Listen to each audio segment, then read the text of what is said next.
প্রিয় ভিউয়ার্স, আপনারা দেখতেছেন আমাদের এই যে ব্রয়লার মুরগির নিকুলগুলো, এগুলো হলো ঠোকানো নিকুল। সকালে পানি আসে, এগুলো আমাদের কাছ থেকে আপনারা সংগ্রহ করতে পারেন আমাদের গ্রামীণ সমাজ চ্যানেল থেকে। এইগুলো আছে হলুদ নিকুল, আপনার ঠকিয়ে পানি খাওয়ার জন্য।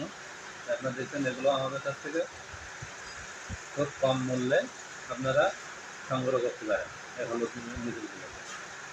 আর এই যে চাপ ড্রিঙ্ক আছে যেগুলো, এগুলো এখানে অটোমেটিকলি পানি থাকে, অটোমেটিকলি পানি থাকবে। এই সারগুলো আমাদের কাছ থেকেও আপনারা সংগ্রহ করতে পারেন।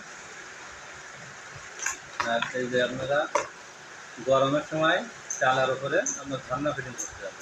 এই ধরনের বিভিন্ন রকমের আমাদের ঝর্ণা আছে চাল ঠান্ডা করার জন্য। আর এই একটা ঝর্ণা আছে, আপনার চাল ঠান্ডা রাখার জন্য ঝর্ণা ফিটিং করতে পারেন গরমের সময়। আর আপনার ভিতরে যদি গরম তাপমাত্রা যদি না কমাতে পারেন, সেক্ষেত্রে এই ফকার আছে, এই ফকার দিয়ে আপনারা ঘর কুয়াশা করে আপনারা ঠান্ডা করতে পারেন। ফকার বিভিন্ন রকমের ফকার আছে, 4 মাথা আছে, 5 মাথা, 7 মাথা, যে যেমন মাথাগুলো বাড়াই দেন তত ধোঁয়াগুলো করে আপনার খামারের মুরগিগুলো তাড়াতাড়ি স্টকের হাত থেকে ধরতে পারবে এবং ঠান্ডা রাখার জন্য অনেক ভালো উপকারিতা এগুলো। আপনারা দেখতেছেন এগুলো আপনারা আমাদের সাথে সংগ্রহ করতে গেলে আমাদের চ্যানেলে সাবস্ক্রাইব করবেন এবং আমাদের স্ক্রিনে নাম্বার আছে, নাম্বার যোগাযোগ করবেন আমাদের সাথে। ইনশাআল্লাহ আমরা সব জায়গায় এই মালগুলো আমরা দিয়ে থাকি।